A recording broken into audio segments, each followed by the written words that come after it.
Good afternoon, Saline. I'm Joel Miller. And I'm Paxton Brown. Today, we're looking at 21st century classrooms and a personality profile on a student who has a fascination with trains. All this and more on another episode of SHS Today. We are. We are. We are. We are. We are. We are. We are. Saline High School.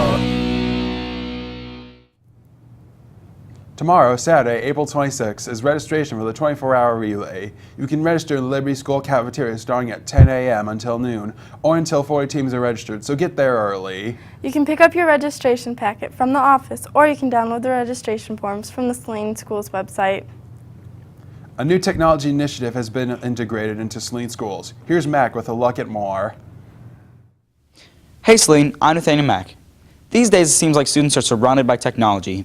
9 out of 10 students said that technology will change the way that we learn and make learning more fun overall. I decided to take a look at how Saline is using technology in education. Partnered with the Foundation for Saline Area Schools, several schools in Saline have created next-generation classrooms. I talked to Ms. Kellstrom, Director of Instructional Technology, to find out more. A next-generation classroom framework hinges on the students receiving the knowledge, skills, and expertise to master career and college readiness.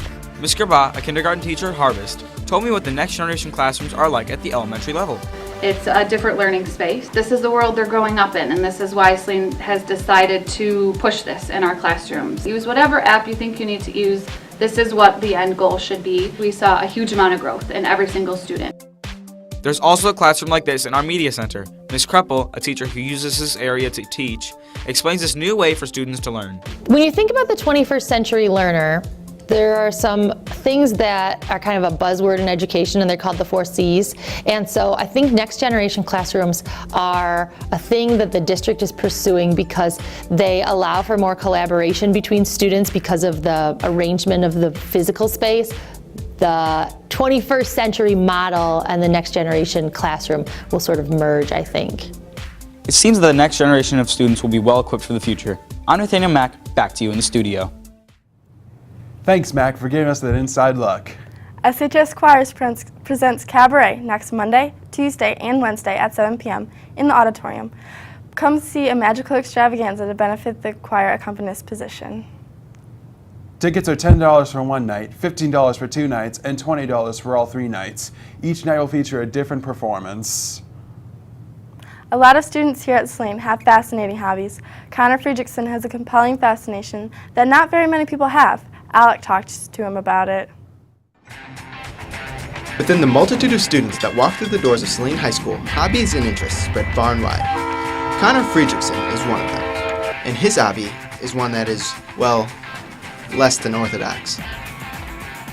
Trains have always been pretty fascinating to me. I've gotten to know their operations pretty well. I always kind of thought being a train engineer would be cool, but I mean, that's not where I'm headed right now, but photography of trains is still something that I'd like to carry on for the rest of my life. But the best way, I think, is just to have somebody come along with you that'll share the experience. Well, I'd certainly like to join you.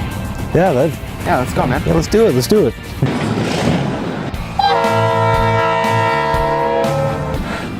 This is a lucky train.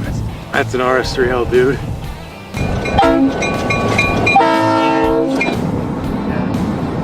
The first 2 locomotives are GP39-2s. Those were actually manufactured for the Missouri, Kansas, Texas Railroad in, I believe it was 85.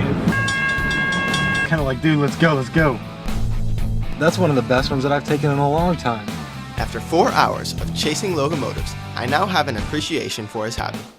Next year, Connor is pursuing an engineering degree out at Iowa State University. I'm sure he will be chasing trains as he goes. I'm Alec Clark, back to you in the studio. Good luck in the future, Connor. Now we send it over to Wynton Kirkpatrick for this week's sports.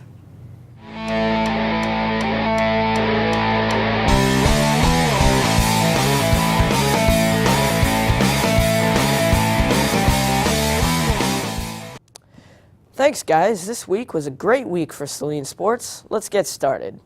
First, let's take a look at this week's scores. Early this Monday, The girls' varsity softball team won 2 games in a doubleheader against Adrian with amazing scores of 17-0 and 16-1. In soccer, the girls' varsity team suffered a tough loss to Novi on Tuesday, 1-4. And now, Patrick Canavan brings you coverage from this week's boys' varsity lacrosse game.